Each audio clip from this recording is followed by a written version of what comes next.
I'm just sat outside the Tudor booth at Watches and Wonders 2025, and today we're going to dive into the brand new Black Bay 58 in Burgundy. Welcome back to the Chisholm Hunter channel. My name is Harrison, as always. And we all love the Black Bay 58. We all expected line extensions from the Black Bay 58, but this extension is just so sexy. I honestly think it could be one of the most popular releases from Tudor at Watches and Wonders this year, which is a shame because I kind of love the polar dial Black Bay Pro, but let's move on with the specs and let's cover everything that you need to know about these watches. Okay, so let's start with the basics. So these Black Bay 58 models come with 3 different variants of bracelet. So you have the 5-link bracelet, which is actually brand new to the Black Bay 58 range. You then have the more oyster 3-link looking bracelet, and then also you have a rubber strap. And I love the way that that rubber strap kind of integrates with the head of this watch. But before I get too nerdy, let's get onto the details because we'll be here all day.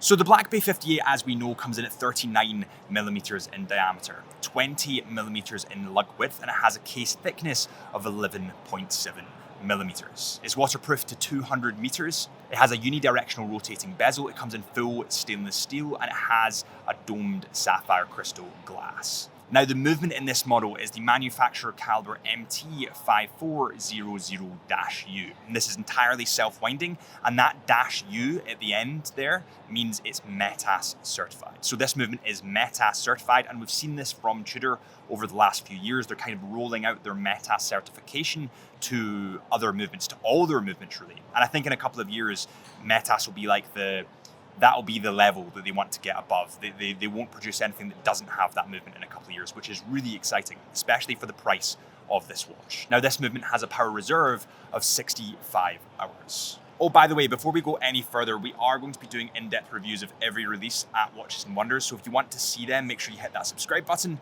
I'd really appreciate it.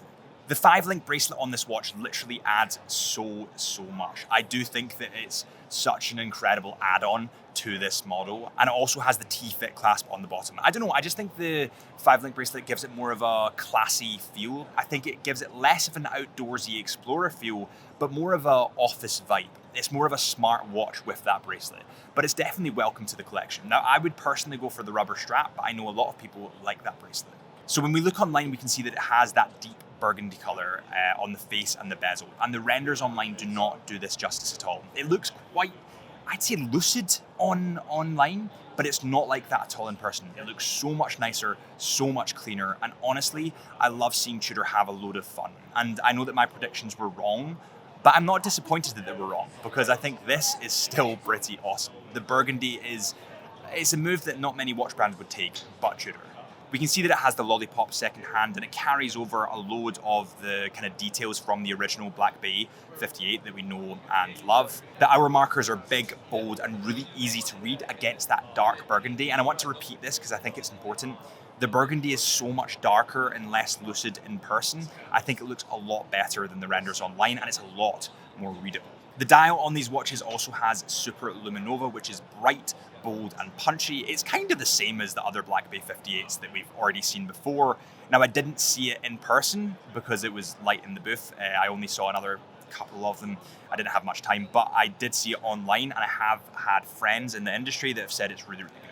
This watch, of course, has a screw-down crown, which we already know from the Black Bay 58, and it also has a unidirectional bezel, which is in aluminium. Now, because it has an aluminium disc insert, again, I think that if that burgundy color was done in a ceramic bezel, it would look lucid, it would look weird.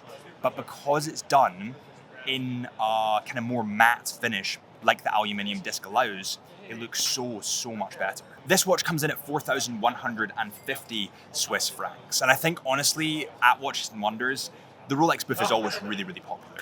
But the Tudor booth, I think, is possibly more popular than the Rolex booth now. It's kind of weird. I think that Tudor are just doing really exciting stuff every year. They come out of things that you just do not expect, and they're really bending the rules of the watch industry with what they're releasing. They're kind of setting the trend in a lot of ways. But enough of what I think. What do you think about these new releases? Remember that we're going to be at Watches and Wonders this whole week, so if you want to see more in-depth reviews of the new watches as they come, make sure you hit that subscribe button. Thank you guys so much for watching, and I'll see you guys real soon.